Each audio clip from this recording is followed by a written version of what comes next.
interest if you just come up and have a beer. Just one beer, that's all we want. You know, he's like, oh, okay. And he ended up being a halfway decent guy. It's just, just you're an outside person, So I mean, and it's just like the inter-service rivalries. It's like my dad was a career Navy guy. I'm an Army guy. My son's an Army guy. We don't watch the Army-Navy game together. That bad? Yeah, dude. It's. We'll have you over to my brother-in-law's. We go actually all out, but they're all Navy. Yeah. See, I co-hosted an event at Buffalo Wild Wings this year for the game. Oh yeah. Because I'm vice commander of the American Legion Post here. Yeah. Okay.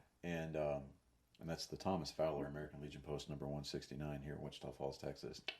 There's a shameless plug right there. But we had some Air Force, we had one Marine, a couple of Army guys, and we, our Marine, he had to serve as the de facto Navy guy because his paychecks are still signed by the Department of the Navy. But no, it's not. Yeah, it is. Yeah, it is. It was so funny. It's like Marine Corps. You mean Navy, right? Right. Yeah. Yeah. You're part of the Department of the Navy that gets to play with guns. Yeah. Fuck you. No, yeah. Okay. But like my dad and I, it's on our bucket list is to go to the Army Navy game in person. Yeah. And my dad has always stated this. He goes, "We'll go to the game together, but we're sitting on opposite sides of the fucking field." And I'm like, "Bet that is a deal right there."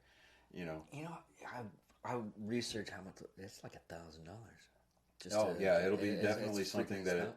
That's just for the tickets. Yeah. I mean, then not to mention hotels. Yeah. But and you have to get all that stuff in advance. Yeah, because I was gonna go. I was gonna go one year. I was gonna take a loan out of my 401k. Yeah. I was like, yeah, let's go this year. I was like, and then I did a little research. It's like, hey guys, Kenny's TV is just as good. Yeah, I mean, but that's one of those.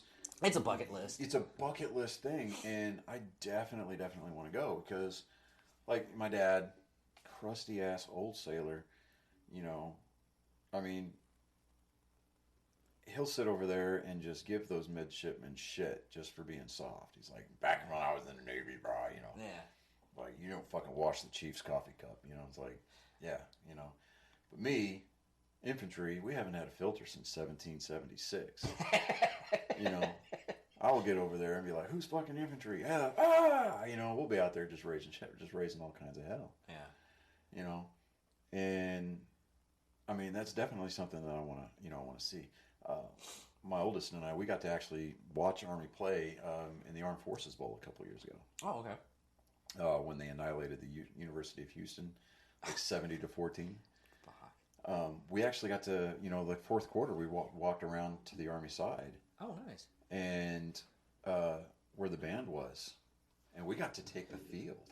Oh, wow. At the end of the game. And when all zeros on the scoreboard at the end of the game, we ran down.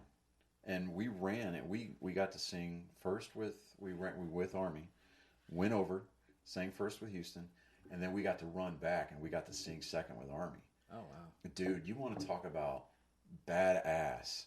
I mean, that was an amazing experience, for like me and my son. Yeah. Two infantry veterans just hanging out with these West Point guys, and this was, it was one of the years that we beat Navy. And we would just, like, some of the seniors, I've got a pair of lineman gloves in my closet. One of the seniors gave me his gloves, his football gloves. It's one of the ones where you go like that, and it's got the school insignia there. And I'm like, dude, I mean, they're a little bit loose on me, but this dude's hands were fucking massive. And I'm like, Jesus Christ, dude, if you're going to be in the infantry, you're going to have to be crouched a lot, but, and it's like, we're sitting there just like, dude, we want to thank you guys for beating Navy this year. And he's like, yeah, why is that? And it's like, dude, my dad is Army Navy guy, 20 years, retired Navy, and I got tired of fucking listening. Yeah, but they had like 10 years. And dude, it was like, no, it was 13 years. Was it 13? It's 13 or 14 years, depending on what gas station you walk out of. But there was a long streak there where Navy would just consistently take, and it wasn't like they were just outplaying us. It was, I mean, sometimes there would be like mistakes, like where we fumbled on the goal line, kind of a thing. Yeah, that's the same thing that's been happening with the Navy. But this year, God, I hate that freaking interception. This year, 15-0. Are you kidding me? Dude, I literally almost broke my freaking wrist because I was so pissed off of that fumble. I mean, but it's like, like I have a TikTok channel, so it's like, and on my TikTok channel, I do a lot of like rucking videos and stuff, talking about enhancing the core and, talking about suicide awareness and things like that. And,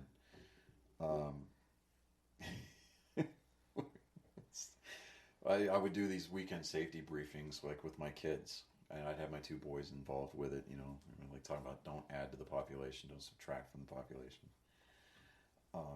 And Army Navy week, I was like, always check on your battles. This week, check on your Navy battles, because West Point is going to put the smack down. We're going to whoop that ass, And like the day after the game, I had to go do a ruck. It was cold as shit. One of my buddies, he's a Marine. You met him, Stephen Underhill. Okay. It's like, yeah, Stephen, he don't want to talk about the game today. He's like, nope.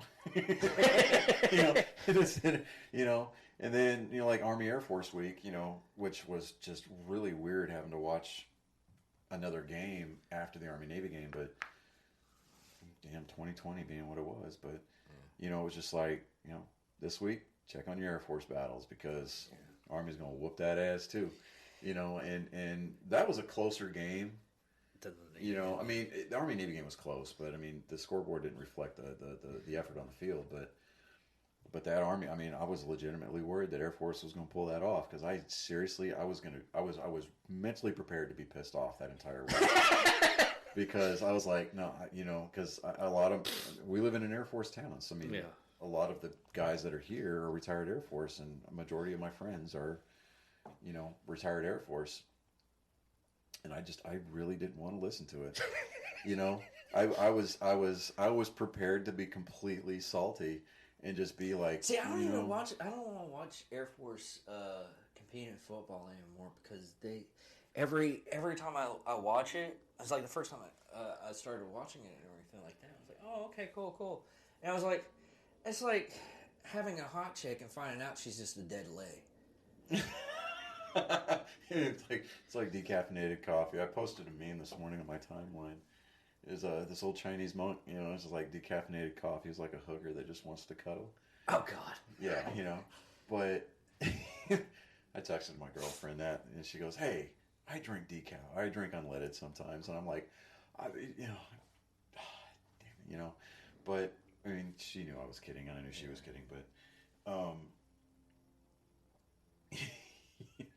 it's like, you get that inter-service rivalry just like you do inter-branch. It's like, okay, or even just any kind of opposition of any kind of combat. Yeah, not combat, but competitive. Yeah, it's like infantry. We've got a term for everybody who's not infantry.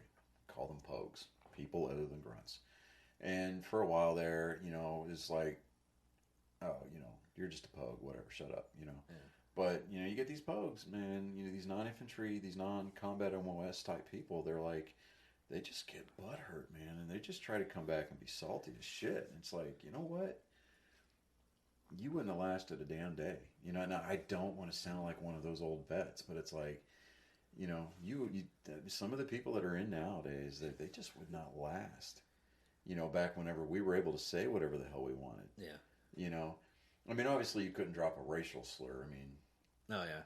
I mean, that was never acceptable, but, but it's like, and that was, that's another thing too. It's like, you get all these people that I'm talking about, I'm a black soldier. Like, no, motherfucker, you're a soldier. It's like, you're not white, you're not black, you're not Asian, you're not fucking, you're not Native American. You bleed red. As far as I'm concerned, you're green. Yeah. And it's like, I mean, my best friend, like I dropped his name earlier, Mikey Lopez. He's he's Hispanic, and to me he's just a brother from another mother. I mean, literally. Yeah. You know, and I don't give a crap where you came from. I don't care what your skin color is. You were a good soldier, and you know, you were a soldier. You wear that uniform. You're a brother. You know, if I surfed with you, chewed dirt with you, we drank together, we got into trouble together, we got smoked together, whatever. You know, you're family, and I will, you know, I will jump in front of a bus to throw you out of the way, just as much as I would anybody else. You know, I mean, and this is going to be the most probably charged statement of the episode, but I'm still waiting for that white privilege check to come in. Fuck yeah. You know, and it's not a race thing. I mean, it's like, you know, to me, I mean, to borrow a line from Full Metal Jacket, there's no racial bigotry in the military. You know, I look down on everybody equally. You are all equally worthless. You know, it's like, you know, I think about like 50 or 60% of the company where I went, Delta Company, when I first got there. Not to be confused with Delta Force. Never said I was an operator. I'm talking about Delta Company, second 327. Yeah, you're never badass.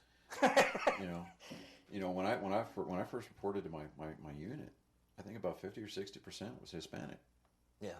You know, and didn't bother me a damn bit. Well, I had a, I think he was Nigerian, but he was from France. Oh, okay, yeah. So, you know, I mean, but he I mean, to a degree, he was actually an asshole. Yeah, I mean, and to a degree, but yeah, I mean, I experienced a little bit of bigotry towards me. You know, I'm a white kid coming from Texas. Yeah. You know, somebody's like, "Oh, you from Texas? You just think you're better?" I'm like, no. Well, one, I know I'm better than you because I'm from Texas. But yeah, you know, it's all right. I come from the great nation of Texas. Yeah, it's not a nation; it's a state. Okay. Yeah. We were never officially named a state. We allowed the United States government to annex us. Thank you very much. You know, but which is why fun fact, everybody, the state flag is the only flag in the country that can fly at the same level as the United States flag. So thank you. Do your homework. Anyway, so you know, I had to kind of go out of my way a little bit to kind of prove that I wasn't the stereotype, you know, white kid coming from Texas, racist towards Hispanics. It's like, I don't give a shit if you're brown. I don't give a shit if you're black. Speaking of which, that's my oldest kid right there. But I will text him later. Anyways, he, you know, I mean, well, we've been going around about that. Yeah, we have. You're gonna have to do some editing, or this is gonna be a really damn nice long episode. No, I don't. I just get the front and the back. Oh, okay. Something like this. Oh, okay. So the podcast for people with short attention spans. Yeah. I don't do like 13. I did the whole spill. Yeah. All the messed up stuff. I mean, a lot of people just even the bloopers, like when you walked out of here to go answer the door. Yeah. That'll be in there too. Yeah. But God, I'm glad I didn't rip a fart in the middle of all that. But you know. But yeah, I'll keep it in. Yeah, sure, whatever. Yeah. You got to use the restroom. I'll just have to talk to myself for the entire time. It's time. raw. Yeah, exactly. But I'll spit. You know, it's like you know, as far as like the infantry is concerned, I mean, do I think that it takes a special breed? You damn ass right, absolutely. You know, I think it takes a special breed to be a grunt. You know, do I think anybody can do it? To a degree, yes and no. Don't get me started on the whole women being in the infantry thing. Good Lord, I don't want to blow up your comment section. Yeah. But you know, all I'm going to say to that part is that I'm old-fashioned. Yeah. You know, but as far as, you know, infantry versus other job titles or other specialties in the military, you know, you can't win a war from the air. Yeah. You know, so you need guys on the ground, and that's what grunts are for. I don't know. With the A-10, you probably could. why do you think the A-10 was created? It was created to support grunts. Yeah, I know. You know, but...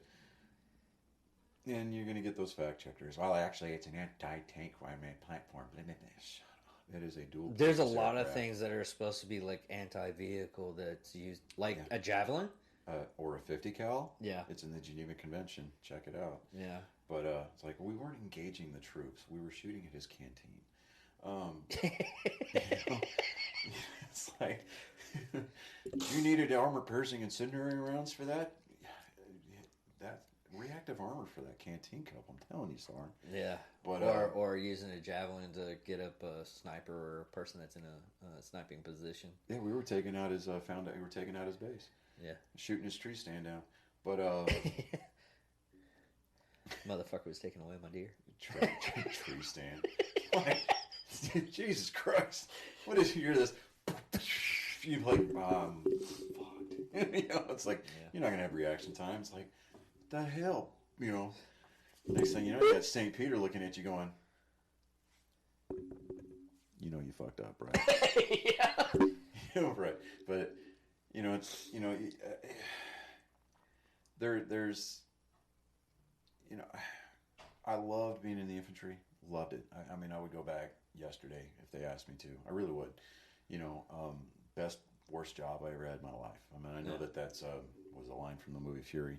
Yeah. But, I mean, it's true, man. I mean, it's like grunts walk a little bit differently than everybody else. Yeah. You know, you get your Rangers. They got a Ranger strut. You get your grunt struts. I mean, they're basically the same thing. You know, Rangers just walk with their knuckles a little closer to the ground. But, you know, when you start getting up into your special operations guys, like the Green Berets and your operators, most your tier SEALs, ones. They tend to be a little bit more humble about things, and that's just because, you know, their jobs almost kind of demand that. Yeah. Whereas with the Rangers and just basic infantry, you know, or big army infantry rather, I mean, that bravado is almost kind of required, you know, and then I think a lot of that too is kind of a coping mechanism, kind of like our dark humor, and you know, it just helps us kind of cope with the realities of our job. Yeah, because most of the infantry and rangers, it's like a small amount of tactical going in. Yeah. But you're going into a shitstorm. But with Tier 1, there's like 9 months of training for an extraction. Yeah. You know, I mean, they know that they're going to walk into a shitstorm, but they're going to walk in with 9 and 10 months of training behind it. Yeah. You know, and these you know, I mean, they're very, very surgical. Whereas if you go in big army style. Yeah, one's a hammer, one's a... One's a scalpel, yeah. I mean, you're going to walk in with a 10-pound sledgehammer, and you're just going to swing. Yeah. And, you know, yeah, I mean, there's times with big army stuff that you've got to be pretty pinpoint accurate, but, you know, especially when you're calling in, like, artillery strikes, you know, or air strikes. Oh, and, you know, but, I mean, you're still doing that with rather large munitions, you know. I mean, you're making your presence absolutely known. Versus these Tier 1 guys and, you know, these operators, you know, they go in there and they're just like, you know, something happened because you see bullet holes in the wall, but, you know, and it's like, and the bad guy that you thought was supposed to be there is just not there. You know, he disappeared like a popcorn fart in the wind, you know. Yeah. Well, it's like Rob O'Neill was describing one time the raid on Osama bin Laden. He didn't know the first helicopter went down. He literally walked past. He said, "I literally walked past it and didn't even know, and someone told me." That's how focused we were on it. And then we left it there, and the Chinese came in and took pictures of it, and, you know, yeah. No, we blew it up. Oh, we blew it up still, but they still went in and took pictures of it. But exactly. You know, but there was an admiral, Navy admiral during World War II. He was asked about his position on the press reporting on war. And he said, what about the press? Tell them there was a war after we already won it. And I think a lot of that is true. I mean, if you remember back during the invasion, Geraldo Rivera. Oh yeah. He got kicked out of the country twice. He was because embedded. he was making a map in a freaking sand. Yeah, dude, he was embedded with the 101st. A buddy of mine, I think it was with his unit. It was with the 502nd, 502nd Infantry, which is 2nd Brigade for the 101st. He was sitting there making a sand table map. Like, here's our position, and they cut his feet. Like, dude, you can't fucking do that. And he got all mouthy about it, so they moved him to a different unit. He tried to pull that shit, I think, with a Marine unit, and they just finally said, like, you're fucking out of here. Yeah. You know? OPSEC is huge. Yeah. You know? Was it, freaking, man, I use it all the time, and I forgot it. I just forgot it. ComSec, OPSEC. Yeah. Yeah, exactly. You know? You know, or they used to say on these morale posters during World War II, is loose lips sink ships. Yeah. You know? It's like my mom would run into that all the time. She would be the ombudsman for the spouses back home. And she would, you know, be like a liaison between the skipper of the ship and the wives, you know. If the wife, when a spouse had or family member had a problem back home, they'd contact my mom and she would get a message to the ship. You know, she didn't have like a direct line, you know, so to speak, but that she had channels that she could go through. Yeah, then it even comes down to like people asking me, "Well, how many people have you fed today?" I was like, "I don't know. I can't give that information out." Yeah, and it's not that we're trying to be all hard asses, like you know, men in black, and you're scared to this. I had an ego. Yeah, you know. Well, I mean, not even so much that. It's just that, you know, like, I mean, we're cool and all, but I am not going to get my ass chewed out for no fucking reason just because you're nosy. Yeah, I had one instant where I had a third country national asking for a disposable camera, and I told my command, I was like, "Hey, this guy's asking for a disposable camera. We need to get rid of him." And they were like, "Well, just don't get it for him." I'm like, "Did you not hear what I just said?" Yeah, you know. It's not me trying to be a hard ass. It's me trying to make sure that. And this is when we had those horse soldiers come back from Afghanistan. Afghanistan. Yeah. And they wanted to take pictures with all the soldiers and everything. I was like, they're asking for this. And this is while because God, those men, good Lord in heaven, where they wore out. Because they were okay.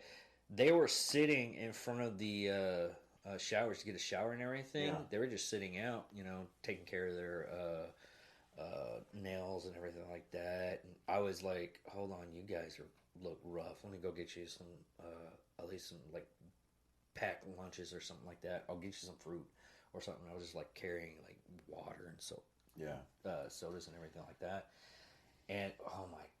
I've never seen anybody that, and I worked on a ranch. I've never seen anybody that rough. Yeah, dude, that is like, it's physically exhausting. And they did it for like, what was it, only 2 weeks? I think 2 or 3 weeks, something like that. I mean, because they had a specific deadline that they had to hit. Yeah.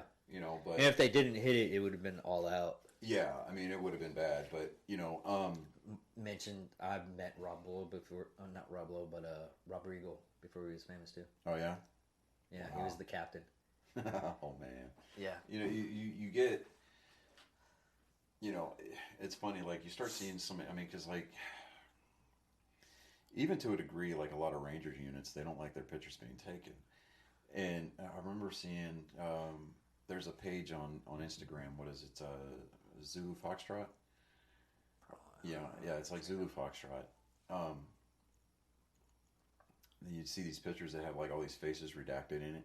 Oh yeah. You know, they're like, you never really understand your importance to the mission until you see the official photo released. And then it's like this, everybody's faces are blacked out except for this one motherfucker's just sitting there all cheesing it out. He's like, you know, and it's like, you are not mission essential. You know, it's like, hey guys. It's like, I'm here. And like, yeah, but where you're going out the door first. You know, it's like, were you the interpreter? Or?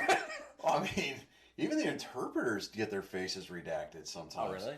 Yeah, I mean, because a lot of times they're going to be nationals, locals. You know? Yeah. They're going to be indigenous, you know, and it's like they got to keep their identity safe because if that picture gets out and the wrong people see it, they go, well, I know who he is and I know where he lives. You know, it's part of that whole hearts and minds thing, I guess. But you know, I miss being in the infantry. I, you know,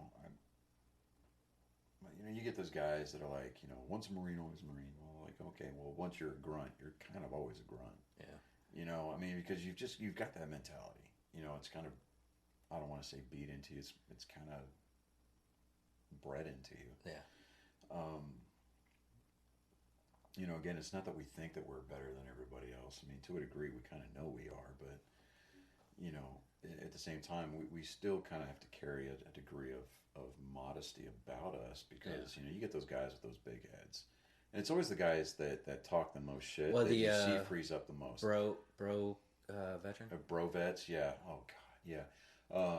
John Burke talks about those guys all the time. He's like, you get those guys that are just bro vets, and I mean, hell, for the longest time, I didn't even ask for a freaking discount that I can get. Now that I need the money and everything, I gotta ask for. Yeah, it's like I've never asked for discounts when someone's like, and "Hey, thank you for my sorry." I'm not proud of this. My disability rating with the VA is high enough to where I qualified to get the DV plate on my car, and so I've got the handicap placard, right? Yeah. And I'll use it at sporting events. I'm like, I don't want to fucking walk half a mile. Why are you taking John with it? Is it because he's an infantryman and you liked all that stuff? No, because he has a handicap sticker. Yeah, it's like I took my girlfriend to a hockey game a few weeks back, about a month or so ago, and then took my boys to a hockey game, and I was just like, yeah, totally using this parking spot. Parked right up fucking front, man. It's like literally just maybe about 150 feet to the damn door. I'm just like, yeah, I mean, if I'm at like Walmart or something like that, I'll park in the regular parking and I'll just walk my happy ass in. But, or like, I mean, if the parking lot is slammed and every parking, like Black Friday. Oh God, yeah. If I'm feeling dumb enough to want to go out on Black Friday, fine. What kind of armor do you use though? I go full plate.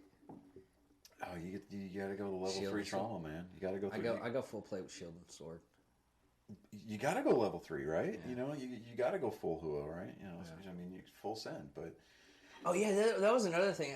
How do you like the wrestling with the Vikings and the Spartans after the movies came out and the TV show? How do you like that kind of stuff? What I had a problem with, I mean, it was a novelty at first, but then you start seeing these people take that shit real seriously. Like they like to get around the beard, the having a beard rule. Yeah. Like one guy, he listed his religion as Norse. Oh my God. And it was his religious right. Like it was a part of his religion to grow a fucking beard. And I think they let him for a little bit. Well, actually, they have that with the like the sheiks. Sheiks. Yeah, the sheiks. Yeah. And the yeah, that's due there. The sheiks. Yeah, I mean, the turban is part of their uniform. Yeah. I don't necessarily have a problem with that. I mean, I don't. I mean, it's being respectful of their culture, but at the same time, just the whole being dressed right dress. If you want to wear a beard, fine, great. Because if that's part of your religion, that's part of your culture, then do that. But you have to have that waiver to do that. But as far as headgear goes, man, no. There is no possible way that you could be tactical with that because they say the purpose of camouflage is to break up unnatural outlines, right? Yeah. You can wear a ghillie suit on that thing. I'm not trying to be discriminatory, but it's like to a degree I understand. Yes, this is your religion, fine, whatever, but you still have to have a level of conformity with everybody else. If you're marching in formation and you're standing out head above shoulders above everybody else because you've got that turban on, or if you've got that beard, and nobody else is wearing it, guess what? Whether or not you choose to admit it or whether or not you want it, you're standing out. You are going to be the focus of attention. Yeah. And 9 times out of 10, that is not a good thing. No, the only reason why I say anything like that is because historically, you have most people that are in the military and everything like that. Some of them view homosexuality as, up until like now. Yeah. To where, it's bad. And then you have a bunch of people basically worshiping and saying stuff that side were very flaming. Here's my thing. Okay, I used to be, when I was in, it was the don't ask, don't tell stuff, right? Yeah.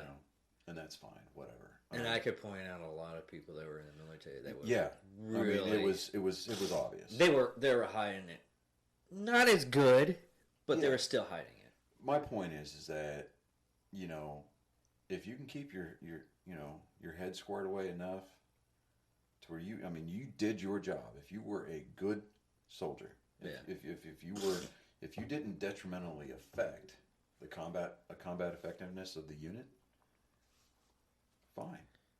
Do whatever you want to do on your own time. Yeah. Now, do I think that transgenders need to be allowed to serve? No, and here's why. Okay, we've got a bad enough problem with suicide rates in the military anyway. Now, don't quote me on it, but I've heard a couple of different numbers as far as the suicide rates in the transgender community. I've heard 50%. I've heard 87%. But I mean, it's still high. You're going to take a demographic. You're going to take a group of people that have a high enough suicide rate on their own. Yeah. And you're going to put them into a profession that has a high suicide rate. That's not going to bode well. Yeah. And if because if you need to take medication to level out your hormones because you're transitioning one direction or the other, and you're put into a position where you may run out, and it's going to cause you to go off center, and you either put a barrel in your mouth or you hang yourself, do whatever, and you take away from the combat effectiveness of your unit, because now they got to police up your body and they got to send you home. Yeah. They got to call in a dust off to take care of you. No. I mean, I don't want to get too far into the weeds on that because I kind of view myself as being pretty conservative. I'm not a Republican. I'm not a Democrat. I'm a Reagan conservative. Yeah. I believe, like Reagan stated in his farewell address to the White House, from the White House, is that America should be a shining city on the hill. It trust but verify, peace through strength. Those are certain. Those are very sound principles that we just frankly we don't have enough of anymore. Yeah. And that's culturally why a lot of the reasons why we got into the mess that we're in. The family units are being broken up. Yeah. There are certain demographics, certain groups that are being given way too much power. Kids are defiant these days because they've got way too much power. You give a kid the opportunity to call CPS on his parents because he didn't want to clean his room. Well, I'm sorry. When I was growing up, and I'm pretty sure when you were growing up, I'll beat the shit out. If I talk back to either one of my parents, there was an 1.5 inch, 2 inch wide leather belt that had my name all over it. Yeah. Well, it got to the point. I was like, I think it was like 4 or 5 months ago. My dad told me, he's like, the day that you squared up on me that one day, I had to do every dirty trick in the book, but it was at the point that he realized he needs to change his teaching because I'm not going to answer that stuff. Yeah, your parenting style needs to evolve. Your leadership styles need to evolve, but I think that discipline has really gotten it's gotten to the ability for parents to discipline their children have been taken away. Yeah, even my other co-host Kai. I mean, he tells us the difference between him and his friends is night and day because he didn't grow up half his life with a father figure. Yeah, and me and another friend of his did. Yeah, and we're here, and he's still lacking in that, and we're still trying to pull him back. Yeah, pull him up. It's like yeah, I've got a temper. I would be the first person to admit I have got a temper. And it's gotten away from me a couple of times, but I've gotten to where I don't necessarily like raising my voice. I just don't.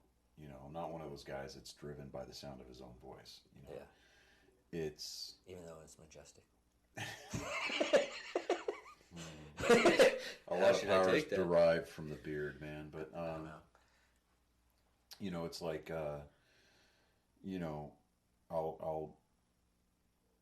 I'll raise it up a couple of octaves just to get their attention, and I do address my boys with the knife hand, and that's just because when you point at somebody, you're going to lose their attention real quick. Yeah.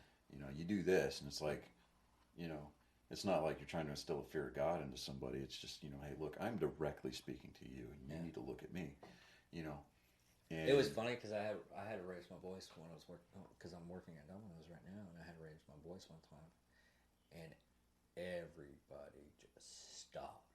Yeah. And it's because I learned how to project my voice really well. Yeah, it's all from the diaphragm. Man, it is so fun to do too. At times it's fun to do sometimes as a joke. Yeah. But they get it when they really mess up on me and everything like that. It's when I take them aside that everybody looks at the person that messed up on me. Right, and it's because you're able to address them in a way that, like, you're looking them in the eye, you're not talking down to them, you're addressing them like a human being, but you're doing it with a firmness, and you're like, look, I understand that you're in a hurry, but when you take a shortcut, you're making more work for everybody else. Yeah. You need to continue to pull your weight, because the more and more that you slack off, the less and less opportunity for you to stay here is going to be, present itself. And, I really just started talking to my boys that way, when I get in there and I'm like, okay, you guys need to quit, and like, if they go back and forth, I'll sit there and be like, hey, and I'll bark at them like that, and they'll just kind of look at me, and I'm like, you guys need to quit right now. Yeah. And it's about that delivery. It's about that presence that you project. I mean, and there's a lot of things too. One of the things that really is kind of starting to fade into history that we really need to bring back into style is something called command presence. Oh yeah. And I mean, you could put Joe Blow Snuffy, who's wet behind the ears, and he's having to blow his nose 5 times a day because he was, he did too many lines in college, into a leadership position. And if the dude comes across as a wet noodle, he is not going to get a damn thing done. Whereas if you get somebody who, they may not have all of their ducks in a row, they may not have all their shit together, but if they have that command presence, that when they speak, they can speak at you, and not, that you could speak at somebody and they feel like he's speaking directly to me, but even though you're addressing a crowd, Well, it's like, and it's all about that inflection, like with your preparatory and your preparatory command, your commands of execution. You're like, oh, pow, and it's like you get that loud, and it's like everybody's like, oh, hey, something's about to happen. You don't have to necessarily yell at somebody. Or you could just give a look. Yeah, you and they know that look to the point where it was like having a person that's trying to be a leader, and the actual guy that actually is the leader is like right behind him and everything, and everybody's like, okay, we're listening to this guy. Okay, we'll do what he says. Yeah, And exactly. I mean, it's just that command presence. You don't see that a lot anymore. No. You do have those diamonds in the rough, that are out there, and unfortunately, it's an uphill battle for them because, especially with a lot of the combat experience that we've got in the military now, and I'm not talking about battle streamers on division flags or anything like that. I'm talking about individual soldiers that have got time in theater, time in country, that have Well, it's not that experience. Okay, like we ran into that problem with Vietnam. Yeah. Where you get these guys. The average length of tour was 1 year, and and it would, and the units would stay there, but they would rotate personnel out on a yearly basis. You get 12 months in country, then you go home, then you go back, then you go home. Yeah, and Army's the only one that actually does that anymore. I think the Marine Corps did it too. Well, no. I mean, nowadays. Well, nowadays, yeah, but the units come back. Yeah. The units don't stay there. Okay, so if the 101st or the 82nd, they get deployed to RC West or RC East, they stay in that area of responsibility for 12 to 15 months, however long their deployment was scheduled for. And when they transition for redeployment back to the States, the unit that replaces them comes in. It would be like 10th Mountain Division or 3rd Infantry Division. They would come in and say, okay, well, we're assuming responsibility here. They would have a transfer of responsibility. Okay. And then the unit that was there would leave. But you wouldn't transfer personnel in and out of those units the way that they were used to during like Vietnam. Okay, well, 2nd Platoon would be here, but then Staff Sergeant would have 12 months in country. He's going to rotate out back to the world, and then you'd get somebody new that would come in. You'd lose that experience. You'd lose that combat experience, and you'd lose that leadership. And that's why nobody ever wanted to make friends with the FNGs, because nobody was there to kind of take control and kind of take them under their wing. And, a majority, I don't want to say majority, that's not fair, a high percentage of the casualties, the KIAs, and the wounded from Vietnam were from guys that had just arrived. Yeah. Because they didn't know any better. They didn't have anybody there that would tell them, hey, look, it kind of became like a taboo to talk to the new guy. You had to be there for like X amount of days or X amount of weeks before you realized, before people were like, hey, it's okay to talk to this guy. And it's because the leadership wasn't taking control of these guys, going and saying, hey, look, you need to go over here and you need to listen to this guy because he's been here for a while. He knows what he's doing. Do what he does. Go where he goes. Pay attention. Take notes. Yeah, and it really just it even took about 30 years, even for a lot of combat proficient. God, man, I'm just stumbling on words right now.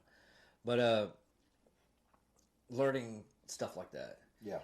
Because it took like Jocko Willis to write a freaking doctrine for the SEAL team on how to do tactics, because most of them were just going, oh, what did you learn on this one? Okay, we'll just do this, and they never had a big thick book to tell them. Okay, yeah, the SOPs we've learned all over the place. Yeah, but you standardize the training where the standard was consistent across the board. But you really can't. Well, to a degree, yes.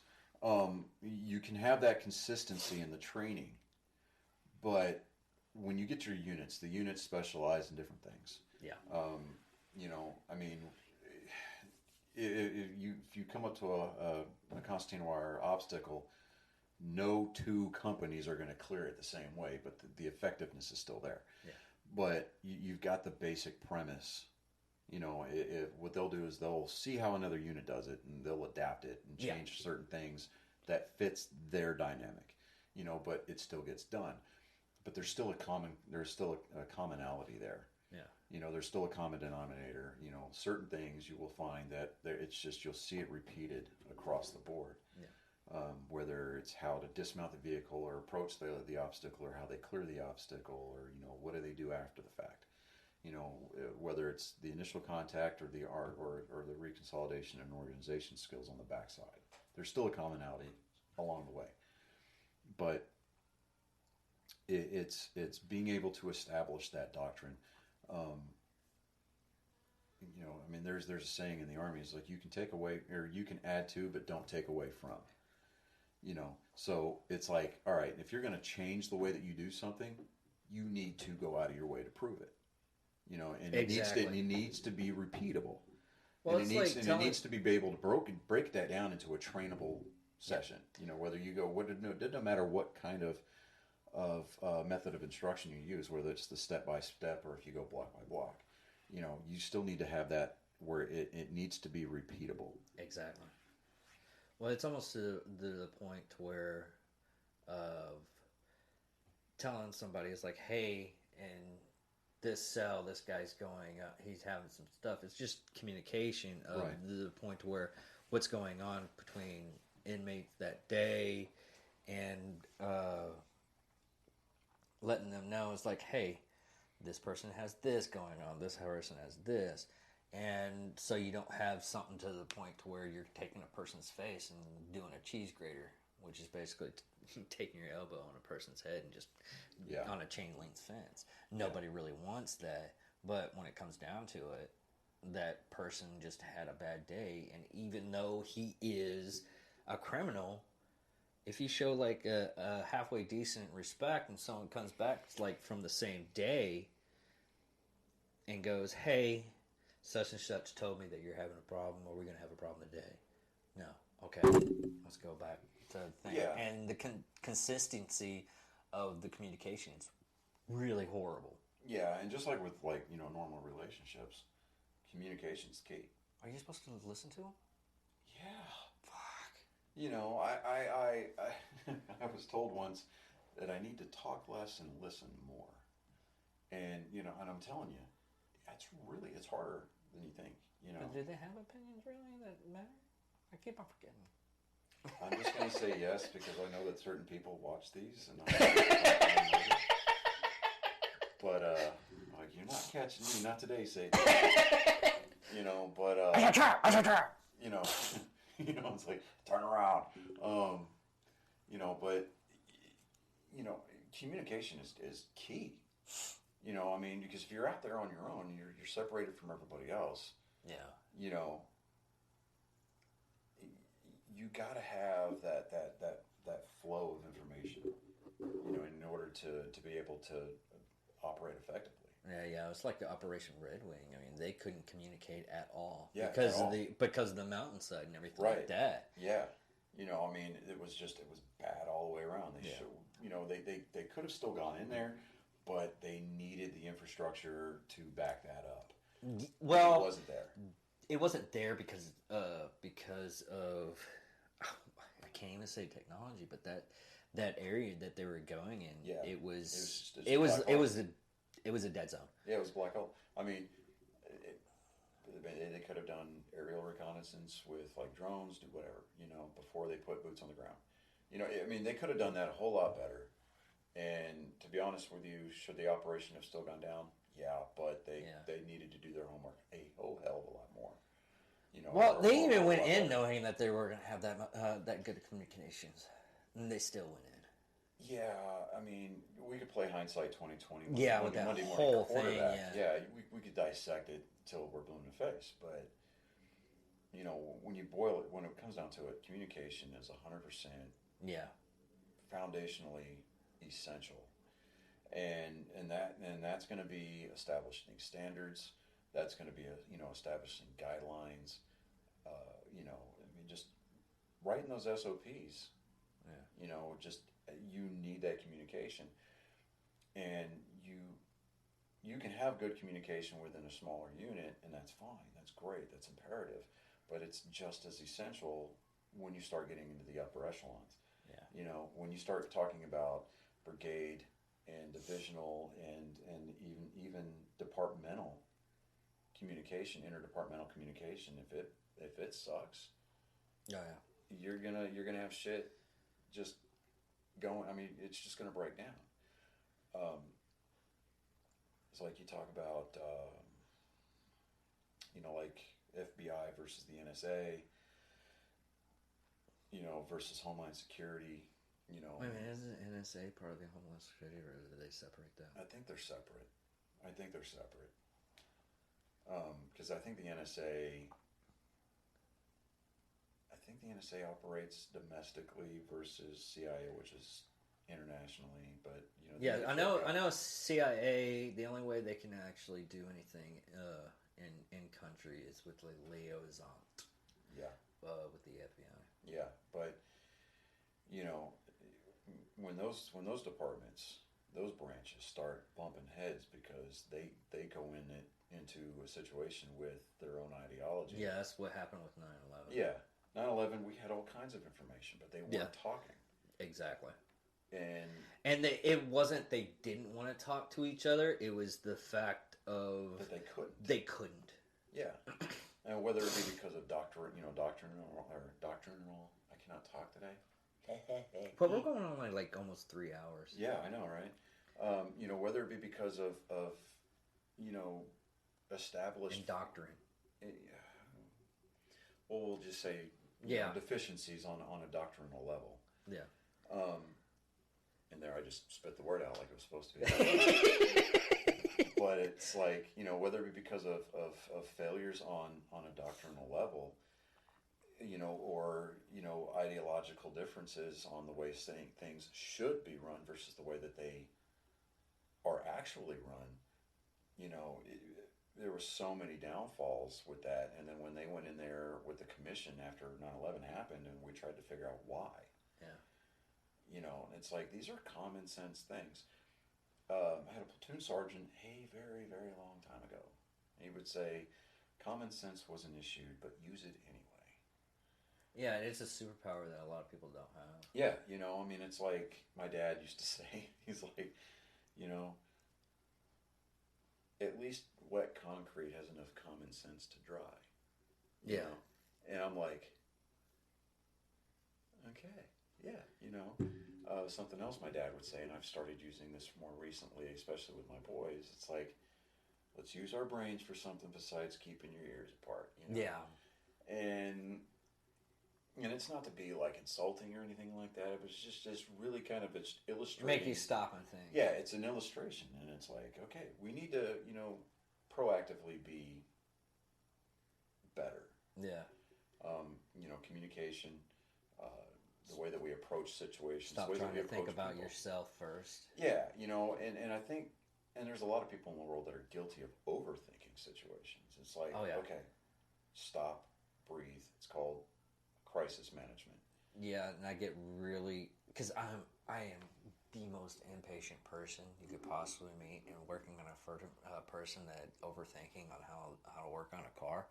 And I'm like, okay, just do this. And he's like, are you sure? I end up damaging a lot of stuff because I get so fed up. It was like my ignition switch went out, and I was trying to get it with the chisel and everything, and I couldn't. I was really about to take the dashboard and just take a chainsaw to it.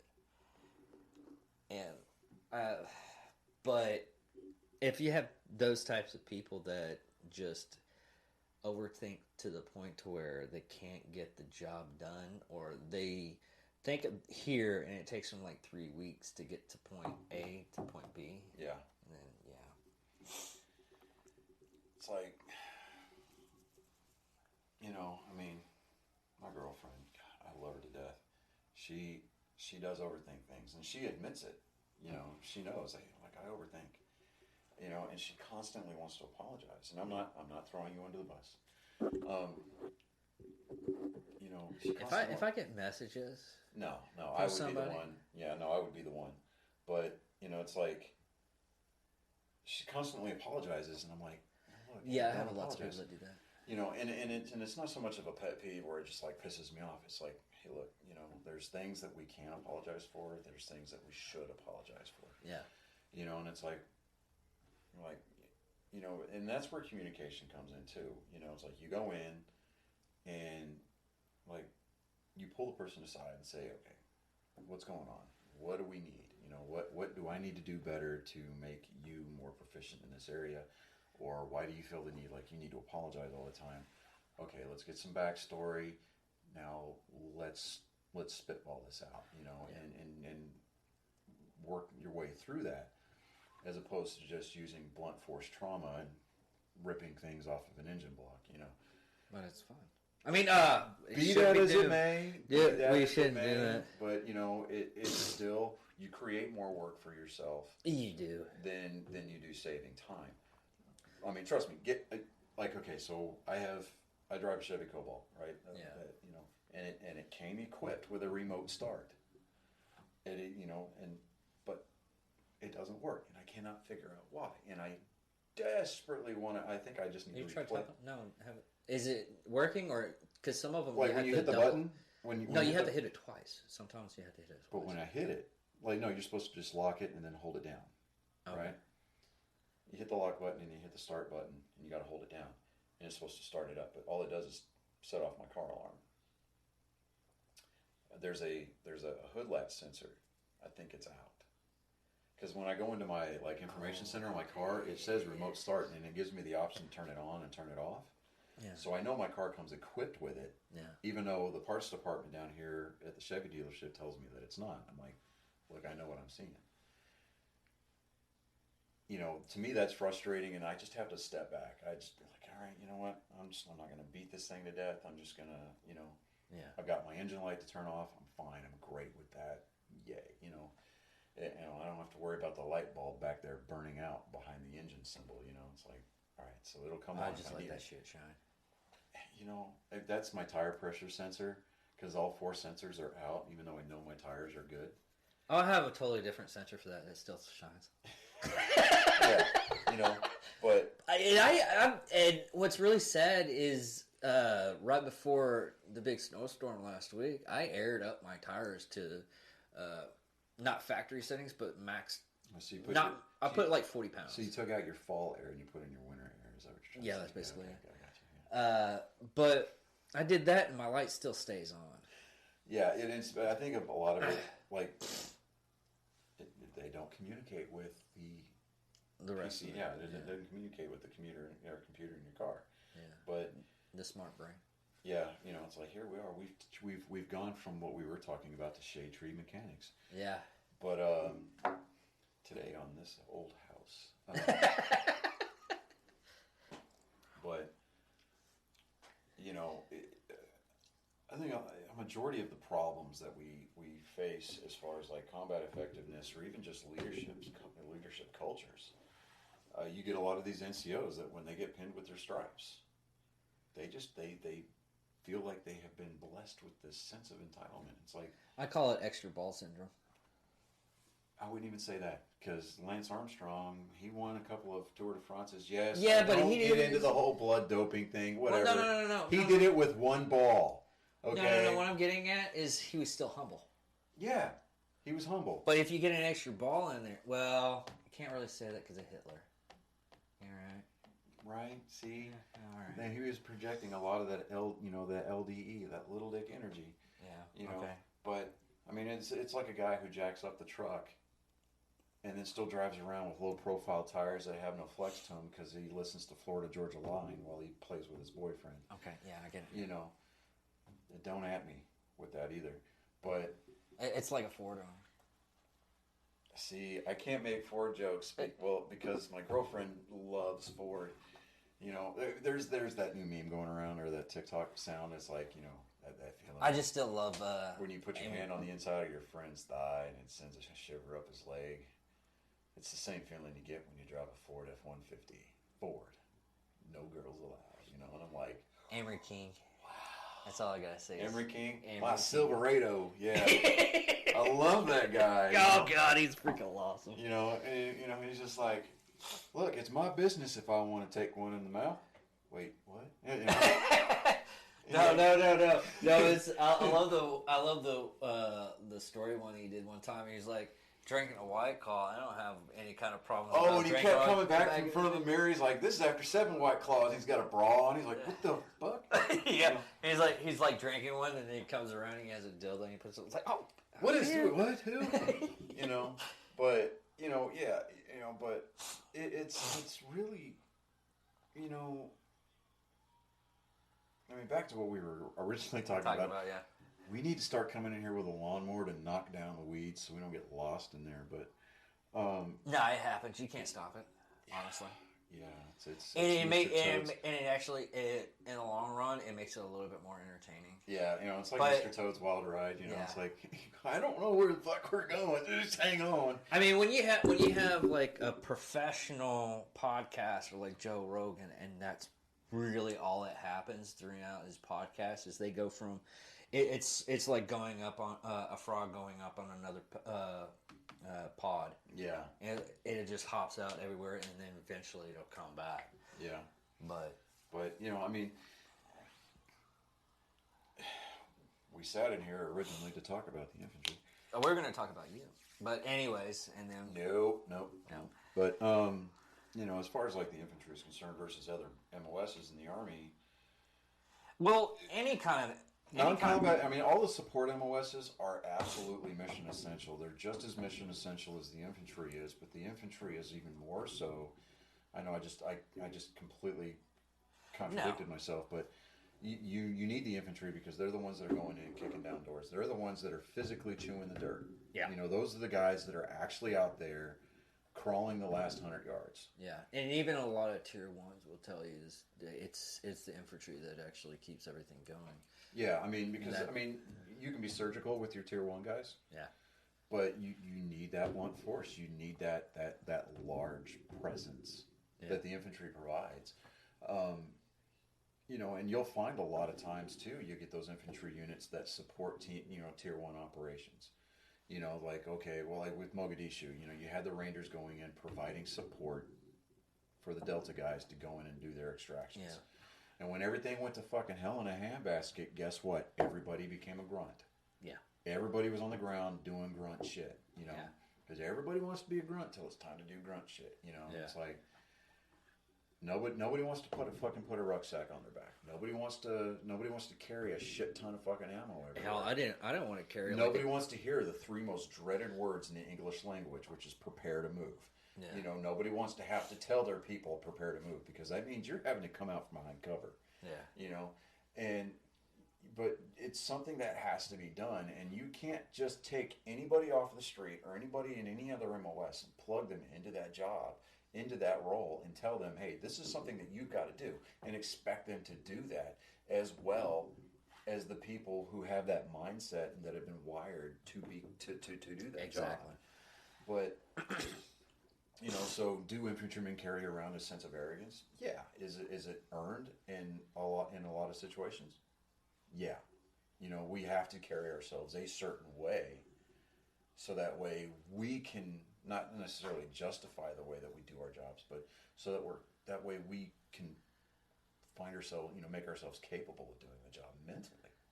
Physically, not a problem at all. I mean, that's what PT's for. That's what going to the gym after work is, for. You get these guys that come out, they go in and they weigh like $105 soaking wet. Like, no shit.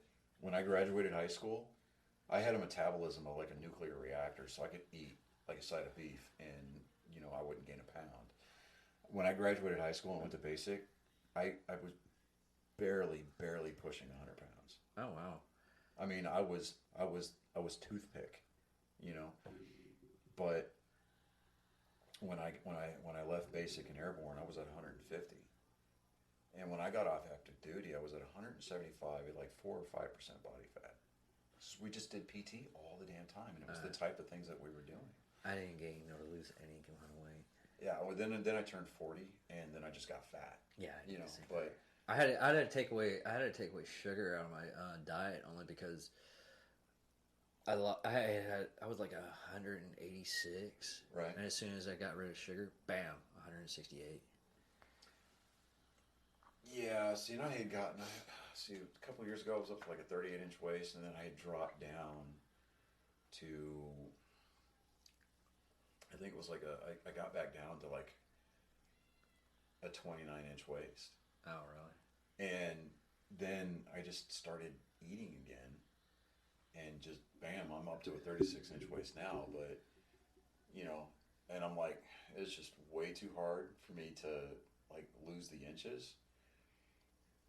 But, I mean, it's not that it can't be done, but, but anyway, back to what we were trying to say here is that, being in the infantry. Yeah, we're gonna have we're gonna wrap it up real quick. Being in the infantry versus other MOSs, I would pick being in the infantry any other day or every day. Like if they came to me and said, you can stay in, but you got to reclass. Fuck that. Let me get out. Yeah. Just because I don't want to have to, I don't want to lose that.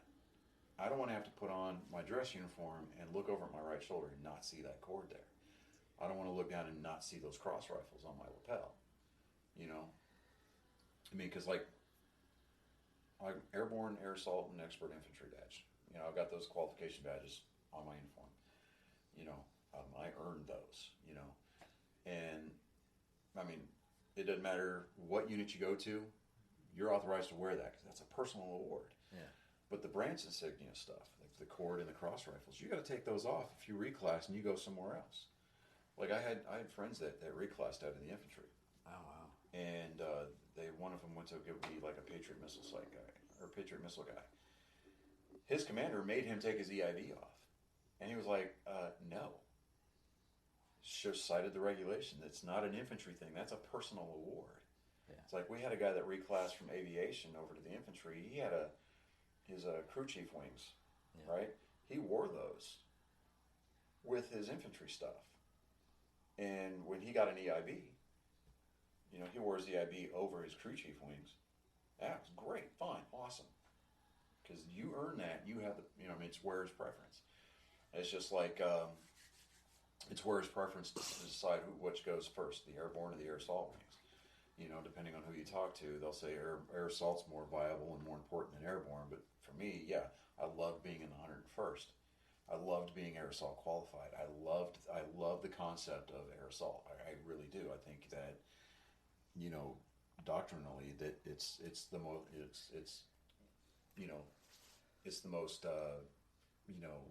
viable means of insertion and extraction.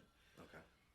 But I wear my airborne wings above those, and it's because I'm old school. I love the respect. I love to respect the older guys, the guys that came before.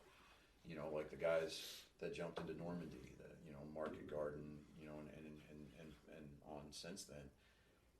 Me wearing my airborne wings above that is because it's like we started out as an airborne unit. I joined to become a paratrooper, and I love jumping. I mean, being a paratrooper is like you got your regular grunts and you got your paratroopers, you got your airborne infantrymen. They're a little bit higher class, and then you got your rangers above them, and then on and on and up. But it's about preference, but it's people want to give the infantry a bunch of shit because they think that we're just arrogant pricks. It's like, well, yeah, you're going to get those guys there. And it's usually those are the guys that you want to avoid whenever shit hits the fan, because whenever shit hits the fan, you want to look for the guy who's quiet and follow him because he's about to cut fence and start sorting dudes out. Or just hit a fucking button and everything explodes. No, I mean, like literally, whenever chaos starts reigning, you really want to start aligning yourself with or getting yourself into situations that are advantageous to your survival. Yeah. And beings is that retreat and defeat are not options. Yeah. It's you look for the quiet guys because those are the guys that have already assessed the crisis. They're managing it. They're calm, cool, and collected, so that, while they're nervous, they still have a degree of ice water in their veins. They're about to cut the fence, and they're about to go through and start sorting things out. Yeah. You want to be there, because a lot of times the safest place on the battlefield is behind their weapon. Yeah. Which is what, I loved being a 50 gun. Safest place was behind my 50, But you get those guys that they're just made for that job. Whether or not they have these employable skills outside, the military, that's what we have college for, Well, I still think that they have very high employable skills. Well, yeah. Only because it's the crisis management. Crisis management, yeah. I know a lot of girls that have became paramedics. a lot of grunts that actually went on to become nurses or doctors. Yeah. A lot of guys, they love the lifestyle, so they get out. Well, you and can then they still go do you can private have contracting. that. You can have that in the boardroom too.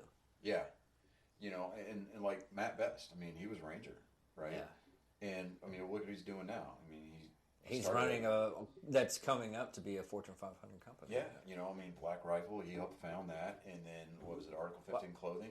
Well, it was Article 15 Clothing that really stepped it up because their first year was $1 million. Yeah.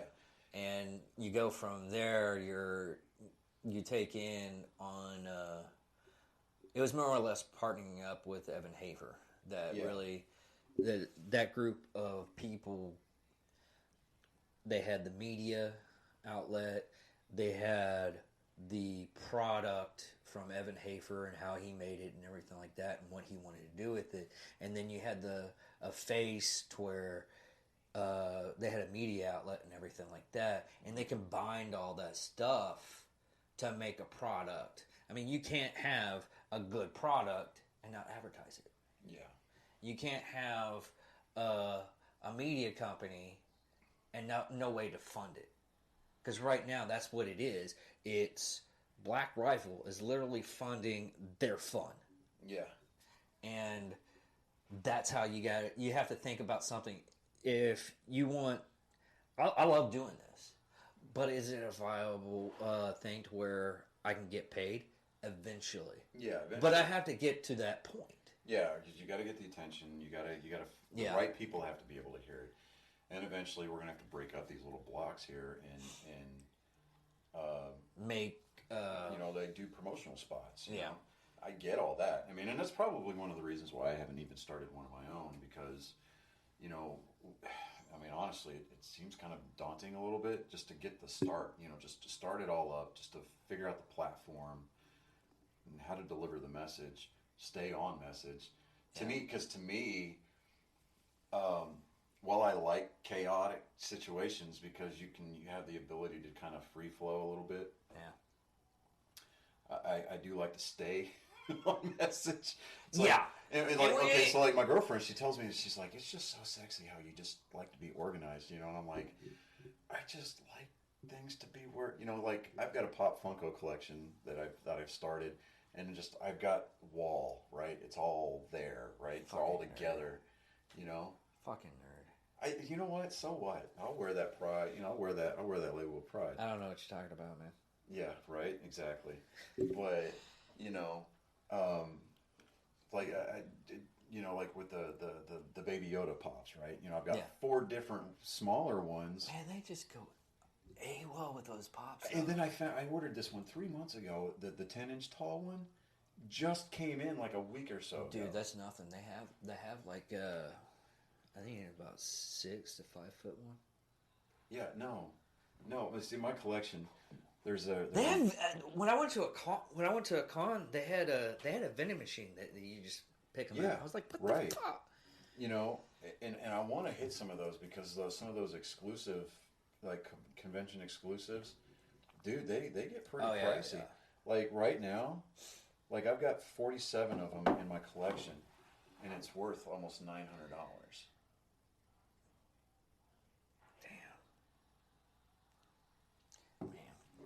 And like that most expensive one that I've got is Baby Yoda holding Mando's pendant. Oh. And then like it just watching the value fluctuate a little bit. It kind of reminds me like back in the day when I used to collect comic books and baseball cards. Me, it was Magic the Gathering. Well, I still collect comics, but Magic the Gathering, I mean, if you look at it right now, a lot of the cards, I was like, at one point in time, I had a Crypto Command. When I bought it, it cost me $50. And you go back and it hit Legacy to where everybody was using it. It went up to like $600 to $700. Yeah. Then right now it's back down to its $50 to $60 frame, and it's like any kind of collectible stuff. You're looking at like a stock market type thing. Oh yeah. I was like, I bought first appearance of Punisher. Yeah. For $300.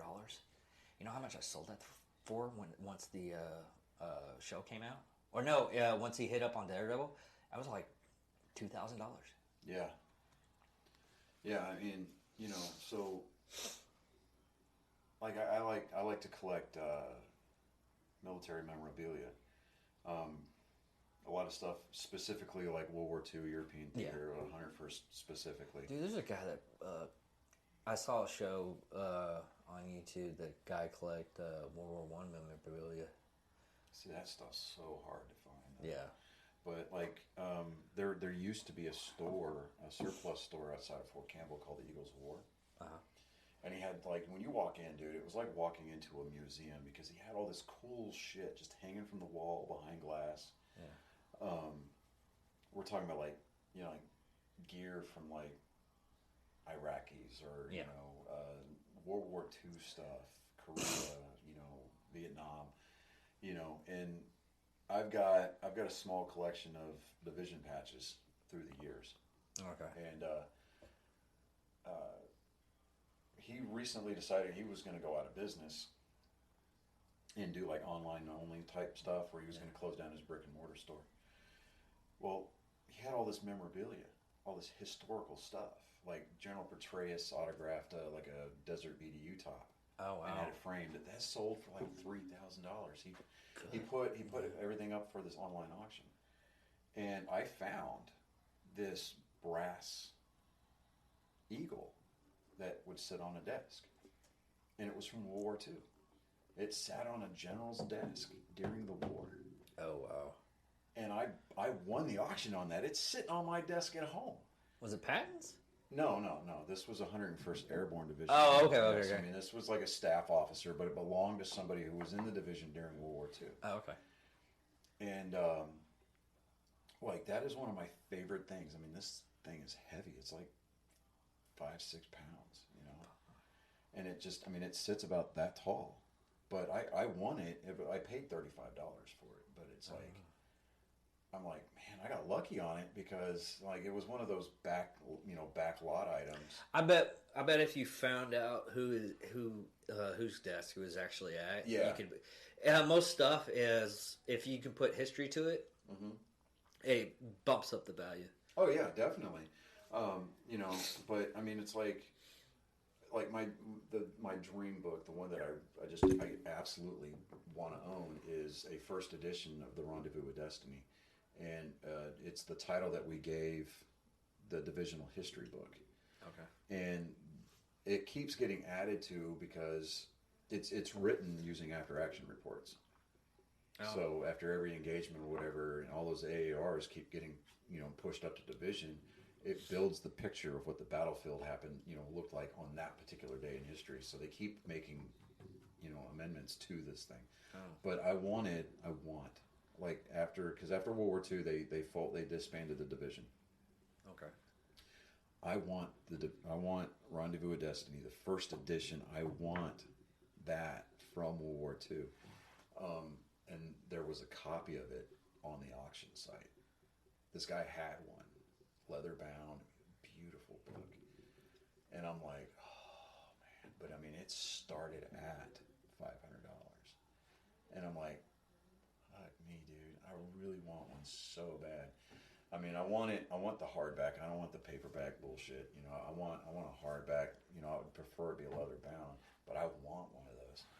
And I mean, I would read it once and I would put it away. I'd vacuum seal it in some kind of like hermetically sealed box, just to make sure that it was taken care of. But just to me, to be able to have that history is just mind blowing because one of the things too that being in the infantry has kind of like enabled me to do is just really kind of really immerse myself in history. And like when my son graduated basic training, it was after the National Infantry Museum had opened up at Fort Benning, Georgia. The parade field where you stand, where you march up to, and they do the whole graduation ceremony there. What they did is when they built that parade field, they scraped all the topsoil off of it, and they replaced it with topsoil that was a mixture of soil from every battlefield that the U.S. Army has ever fought on. Oh wow! And when they had said that, I was like, oh, wow, that's cool. Kind of gave you shivers, like chills up your back. But after the ceremony was over, after graduation was over, we toured the museum and everything like that. And which, if you've ever had a chance to go to Columbus, Georgia, to visit the National Infantry Museum, do it. It's a free museum, hands down, amazing experience. But I walked out onto that parade field by myself, and just the sense of reverence that just kind of washed over me, dude. I had to go down to a knee and just kind of take it all in. I'm like, every battlefield that we've ever fought on, there's soil from that field right here where I'm standing. Yeah. And you want to talk about making you feel small, but yet like boosting you up. Yeah, I mean, it's humbling, but it's inspiring. It's just awestruck, at all at the same time, because like you're just a blip on the timeline. Yeah. But you're a part of that. I mean, you're a part of that brotherhood of infantry. And to me that's where I get a lot of the pride that the infantryman comes from, is the fact that not everybody can do our job. Not everybody's cut out to do our job. But you became a part of that brotherhood, that fraternity. And nobody can ever take that away from you. And it's just from a historical standpoint, I mean, it's just to be able to say that, you were able to stand tall, shoulder to shoulder with some of the best human beings that this country has ever offered. It's humbling, and it's just an amazing feeling for me, at least. I mean, that's where a lot of my pride and a lot of the bravado that I carry, because of the infantry, comes from. Is because just from the historical standpoint, it's just very, very. It's a very humbling experience to know that, you served in the same branch of the Army that people like Audie Murphy and Dick Winters, it just Sonny York, Alvin York, they could have just joined any other branch of the Army. They could have been like a supply guy. They could have been quartermaster, whatever. It doesn't matter. They could have been an MP, but they chose to become an infantryman. And, like with Band of Brothers, especially, I mean, I could watch that relentlessly, and I will cry every single time, when somebody dies, or at the end of the series, you're just kind of like left with that emptiness on the inside. You're like, I want to know more. Yeah. But I was like when I was watching the Pacific. Yeah, the Pacific was an amazing series. I mean, I identify more personally with Band of Brothers, obviously. Yeah. But and it's like, for a while there, like when I came home from basic training in airborne school, and I came home on leave, like when I got out of my parents' car, I had my dress uniform on, my Class A's, the jump boots, beret, wings shining, and the guy that used to live next door to my parents, actually had jumped into Normandy with the 101st as a member of the 502nd Infantry. Oh, wow. And he came out, he was like, young man, let me shake your hand, because he saw the Screaming Eagle on my shoulder. He saw that 101st patch. He's like, I got to go out and talk to this guy. And I'm telling you what, man, just to, like, here I am, I'm thinking I'm like hot shit. I'm just mentally fresh, freshly minted 18-year-old infantryman with jump wings on his chest, thinking I'm badass to the bone, very suddenly humbled and awestruck by the fact that this guy has to carry around his balls in a wheelbarrow because he jumped out over France and Holland with the 101st, the unit that I'm going to. Yeah. But that's honestly nothing compared. Have you ever heard of the airplane gliders? Yeah. I met a guy when I was doing honor flight. Yeah, as a matter of fact, 327, the unit that I was a part of, that I was assigned to. Dude, those are brass. They were called flying coffins. Yeah, the glider troops. In fact, the division commander, William C. Lee, father of the airborne. Yeah. Because the glider troops used to, part of the recruitment poster was all the danger, none of the pay. It used to be a joke because they didn't have a proficiency. Like, paratroopers had jump pay. Yeah. Glider troops didn't get that pay bonus. Major General William C. Lee flew. Like, he went in with the glider guys. Yeah. And he was like, I will never do that again. They were like, sir, we're not getting paid extra for this. He goes, that's going to change. Yeah. You know, and, you know. But the balls. Canvas and cardboard, or canvas and plywood. Yeah. You know. Because I did research after I talked to him and everything like that. And I was in awe. And he looked so frail. And I was like, this man has more balls than me. There's no chance in hell I can even come up with like how much that guy wearing that veteran cap on his head and he's hunched over?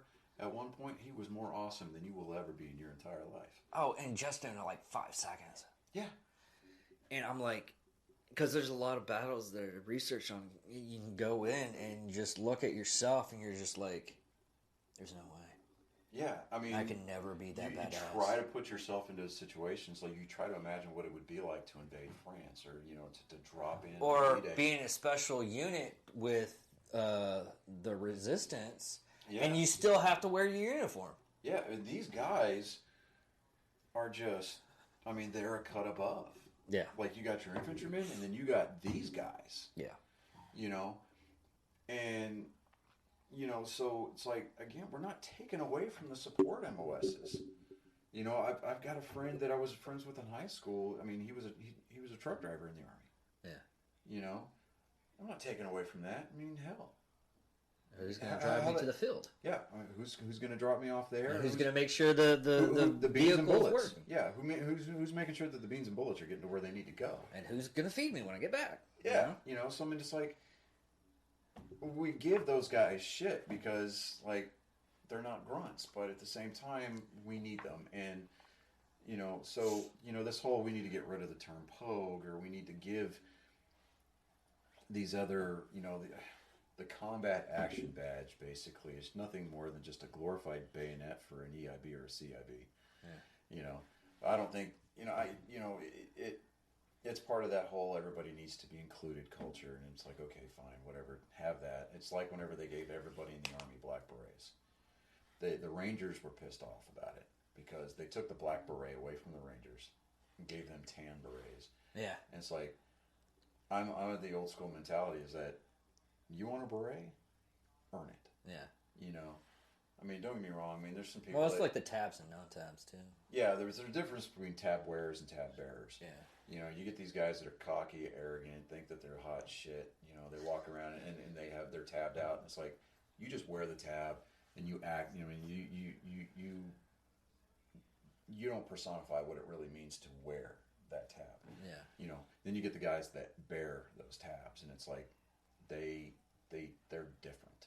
Yeah. But in a very good, calm, cool, collected, lethal manner. Yeah. And those are the guys that you really want to avoid.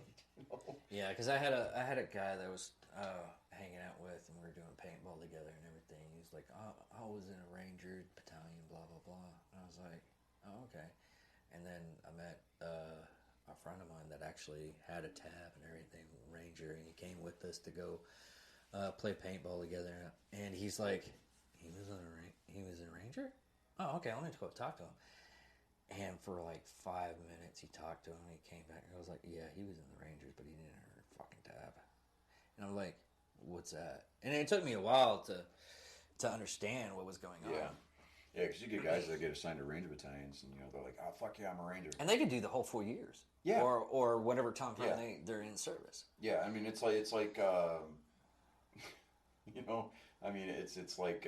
But they're more support, isn't it?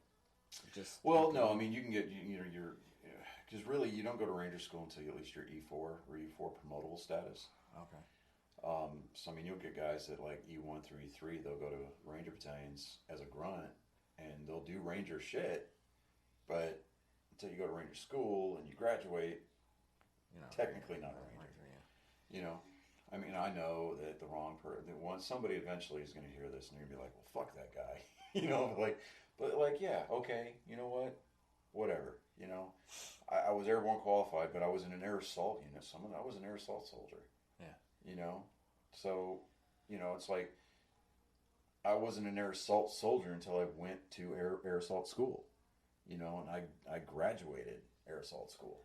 You know, you'll get those guys that'll talk about, you know, infantrymen that served during peacetime are just salty pugs. Like, no, we still had to go. We had to train to do that job, and you still had humanitarian aid stuff to go on. I mean, there was technically, you were still missions there to do. Yeah, technically, Black Hawk Down was still in peacetime. Yeah, I mean, I think they got a CIV for that though. Yeah, but or Operation what was it, Eagle Claw? It was during the Clinton administration. Talking about, and it happened in '98, I believe, around the September time frames, because I was in boot camp when it happened, and they thought we were going to go to war because of that stuff. I think I remember what you're talking about, but I just can't remember the name of it. And the only reason why I really know is because of the bomber group that I was attached to. Yeah. They went over there and just dropped a couple of bombs and came back, and that was the end of the incursion. Yeah. But I mean, as far as being infantry, I wouldn't give it up for anything in the world, at all. I mean, it doesn't make me any better of a person than the next guy, but it just means that I'm able to look at the world through a different prism. Yeah. And just the same thing with any other infantryman, whether they be Marine or Army. We look at the world a different way. We didn't sign up for the infantry because we're different. We signed up for the infantry because everybody else is. Yeah. And what you do with your career, regardless as to what MOS you pick or have assigned to you. I mean, your career is going to be what you make of it, and what effect you have on the Army is from a long-lasting standpoint. Again, that is on you. Yeah. If you run into a situation as a lower enlisted soldier where you've got toxic leaders, you keep your head down, you push through that, and you value yourself, and you teach yourself, how to be a better leader. Yeah. And if you want to affect change, if you want something done right, do it yourself.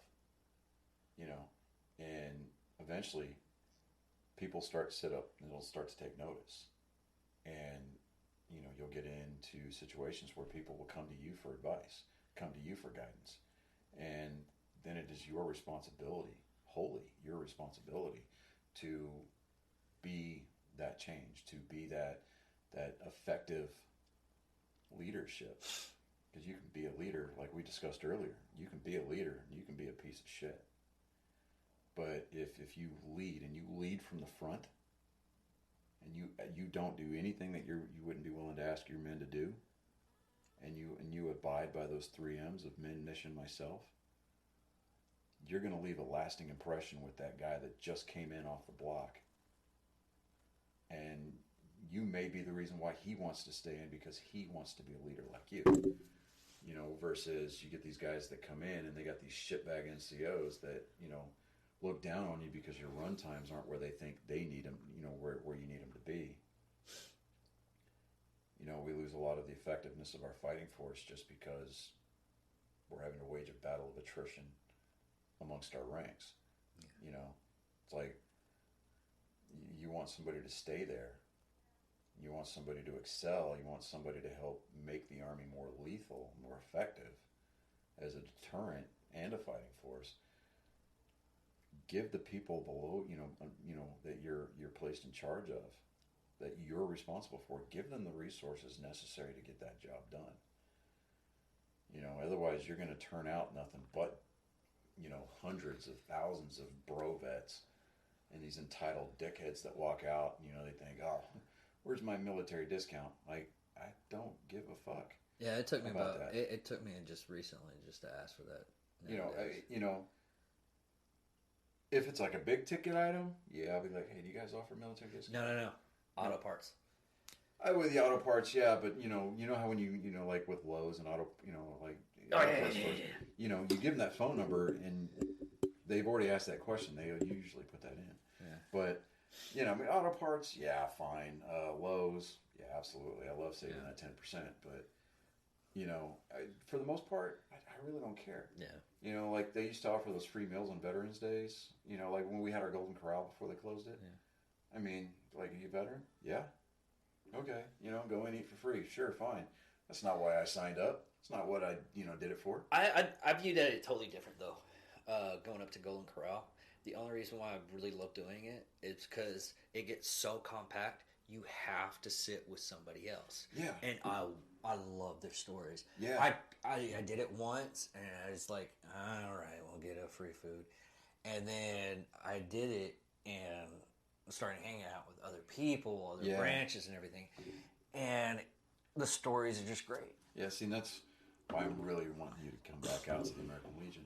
Is because we've got because when we were here earlier last couple of weeks ago with Marissa, talking about how veterans are a national resource, and we need to get that history. Yeah. Because Winston Churchill said, "Those who do not learn from history are doomed to repeat it." Yeah. And it's like you're missing such a huge portion of American history by not engaging with these veterans. Whether they served in peacetime or they served on the front lines or they served in a combat area, it doesn't matter. They've got a unique perspective on things that occurred during the course of our country's history. Yeah. And because whether or not they were the ones that pulled the trigger on Bin Laden, or they were the guy that found Saddam Hussein in the spider hole, it doesn't fucking matter. You're looking at history through a very unique perspective.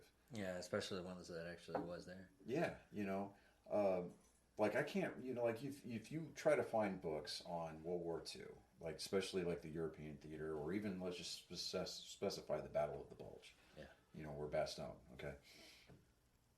No two books are written the same. Everybody who writes those books, they interview different people who were there, and I'm a firm believer that if you're going to learn through saturation. Yeah. The more and more you immerse yourself. A lot of people don't even remember the situations that the person that was like right next to him that actually. It was like, no, this is what happened, and you get the whole, hey, I missed the helicopter crash from Rabonil. Yeah, and it's like, because everybody's got their own field of fire, So, but eyes on what happened. Yeah, so I mean, we get those different perspectives, and we get those overlapping perspectives, and you're able to generate an eyewitness account of what actually happened, because you get some history professor in Harvard, Yale, or whatever other universities here back stateside who weren't even alive when the damn battle happened. They're trying to write the definitive history of X, Y, Z. Yeah, and a lot of people they're almost gone. Yeah, and we're losing. I think, what is it, like a couple of thousand World War II veterans a day? Yeah. I think the last World War I veteran just died like last year. Or we might have one or two left. No, actually, no, we don't, because they're all gone. Yeah, they're all gone. They're all gone. And so, and it's like with this Mars Perseverance rover thing that we just landed on Mars, we had those really cool camera angles now for the first time. Yeah, the 360. Oh, and during sound. the landing. Yeah, and sound. I make it a point. I'm like, hey, I'm showing my boys this because, like, I want them to remember. Yeah. Like, this is fucking cool. Like, to them, this is the man landing on the moon. Yeah. Like, I remember where I was when 9/11 happened. Yeah. I had the shittiest story.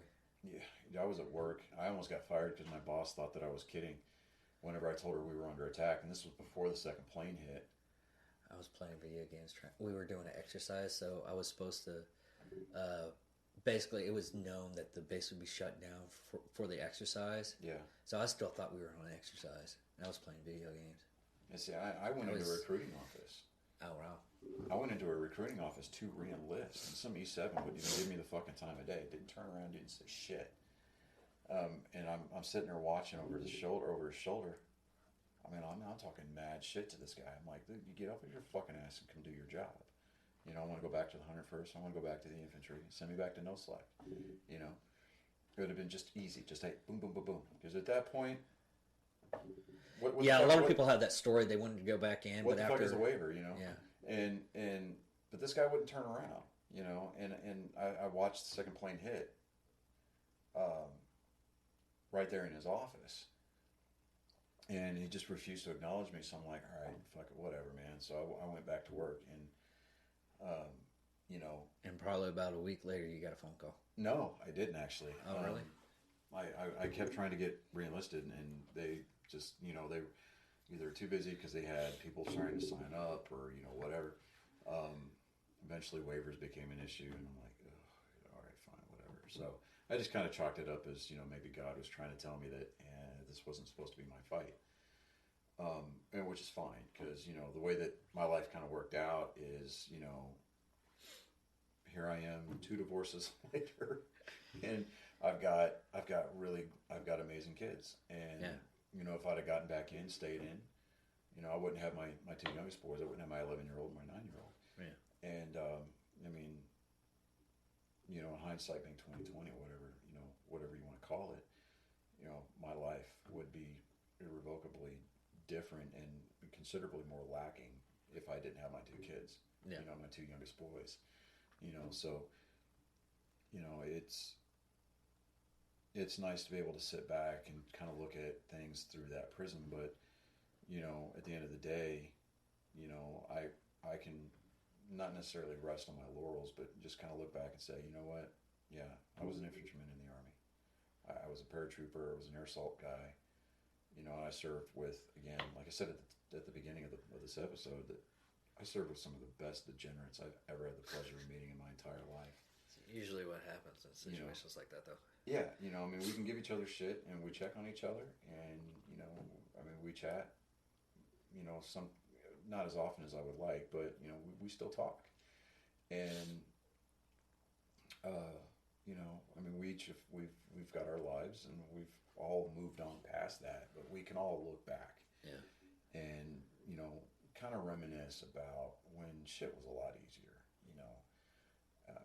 And really, we had each other to kind of lean on, fight with, you know, hang out with, you know, like the guy, one of my guys that I mentioned earlier, Chris Wells, he was one of my roommates. We got into a couple of fist fights in our room, you know, and over some of the stupidest shit, you know, but.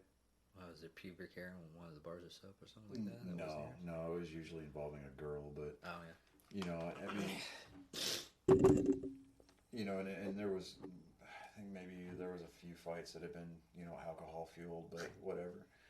But, you know, we're all basically family. I mean, we're extended family at this point, but still it's family. So it's like, if somebody's going through something, we post it on Facebook, and it's like, you know, either the thread will light up on that, or, you know, DMs will light up, you know, hey, if there's anything I can do, there's anything I can do. You know, we're still out there looking out for each other. We're still willing to go out and go that extra mile for each other because of our experiences, because of who we were back then, and even who we are now. Because we wouldn't be who we are now without being in the infantry. And, you know, do I suggest the infantry? You're damn absolutely right, I do. You know, but is it for everybody? No, it's not. So make sure that my phone is going crazy. Yeah. But we're going to wrap it up right now. Yeah. So make sure that, you know, make sure you do some soul searching, and if this is something that you want to do, absolutely pick the infantry. You know, it's going to have its bad days, just like every other job in the world. You're going to have to put up with a lot of bullshit. But at the end of the day, when you look back on your life, you're going to be absolutely proud of the fact that you served as an infantryman, either in the Marine Corps or the Army. Yeah. You know, and it all goes back to that esprit de corps. It all goes back to that camaraderie. You know, that really just, it's only bred through places like the infantry. You know, I mean, I don't hear about a lot of cooks or a lot of truck drivers or, you know, a lot of like chemical guys or commo guys that sit there and hang out with other commo guys and talk about the old days, you know.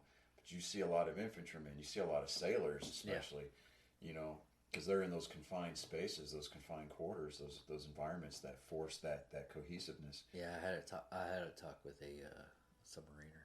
Yeah, so I mean, like my dad, you know, my dad. I mean, he was on several ships, but like he could sit there and probably name off 3 or 4 good close friends from each of the ships that he ever served on. You know, about how they would like get in trouble with the bars in like the Philippines or Hong Kong or whatever. You know, but or Keesler. But you know, that was a funny one. You get, you know, you get that closeness, that cohesiveness from the infantry that you're just not going to experience anywhere else. Yeah, and that's one thing that I'm always. I really wish I had contact with a lot of people that was from my unit, but I just don't. And dude, Facebook is a wonderful tool, man. I've tried. Yeah, well, see, we set up an alumni page. For our company, and you know, and that's honestly how we found out that Captain Tipton had been killed in Iraq. Because we were trying to get the guys from each of the platoons from the company from that time period that we were there, and a lot of people were asking about Captain Tipton, and somebody found his memorial page, and I'm telling you, man, when that news was disseminated, it hit like a ton of bricks, dude. I physically broke down and cried, you know, because I'm like, this was a soldier here. Yeah. And a lot of us are still friends with his widow on Facebook. Every May 2nd, which is the anniversary of his KIA date, you know, a lot of us will post our memorial bands as our profile picture for that day. And she's incredibly humbled by the fact that even years after he died in 2004, years after we've served with him, years after he's died, you know, after he died, you know, we're going on 10 plus years now. You know, it's almost 20 years since he's died. That he still has that effect on the men that he served with, and you know. It's that kind of a thing, you know. It's like, I want to be remembered that way, you know. I want to be remembered like that, you know, like that by my kids, by my friends, by my family. I want to be remembered the way that Captain Tipton's being remembered, you know, because he set that example for us. Yeah. And I mean, yeah, he was an artilleryman when he was in Desert Storm as a lower enlisted guy. He got out, became an officer, and felt that he could do a better job to help the Army improve as an infantry officer. And everybody to the man that served under him and served with him as an infantryman was better for it.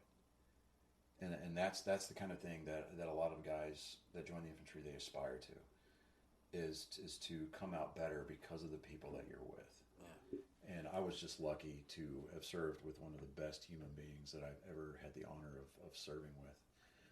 In fact, he and I we earned our expert infantry badges together.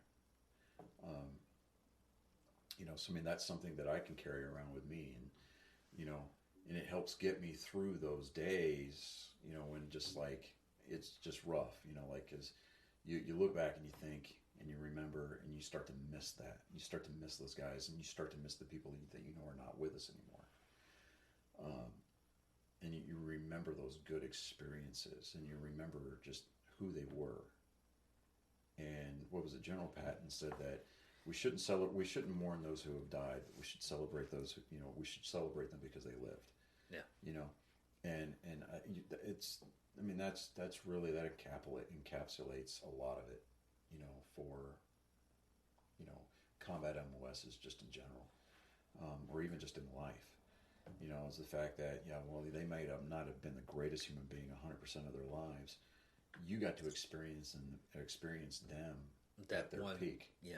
You know, and it affected you in such a positively powerful way that, you know, you try to mold yourself after them or after your image of them. And, you know, and it's, I don't know, it's hard to articulate that into words without sounding like I'm like stumbling and bumbling and repeating myself at some points, but you know, I mean, that for me, that's what being in the infantry was about. Was the esprit de corps, was the brotherhood, the camaraderie, and just being able to look at the people that you served with and served under, and finding the, you know, yeah, you got to experience the darkest that human nature has to offer, but you also got to see the best. Yeah. And that's what you're looking for, is in looking to aspire to, because you want to be able to pass that on, because you don't want that legacy to die. Yeah. You know, so I take some of the things that I learned from him and some of the other great leaders that I had the opportunity to serve with, and I use that to help myself mold my kids, because I want them to be better than I was, just like my dad wanted me to be better than he was.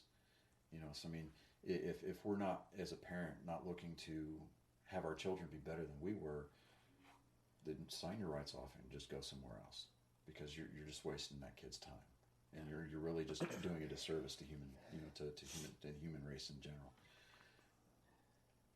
Take the best that you've ever seen in human nature and apply that, and you're going to see that more times than not, you know, through the military, specifically the infantry, because, you know, we're placed into situations where we have to be our best, and when you get to see those darkest moments, it's because you're being reminded that we're in fact not bulletproof. Yeah, we're human beings. So, but man, this was a lot of fun today. Yeah, it really got away from us. We've been sitting here. It really did. 4 hours. 4 hours. Glad I don't edit that much. Right. But I'm David Dickerman. This is Jack Skelton. And John. Jack. Oh man, I am horrible names. Just like John Kennedy was Jack Kennedy. No, this is Johnny Skelton. Yeah. And this is What the Hell. We'll talk to you later. Oh, what the hell, man.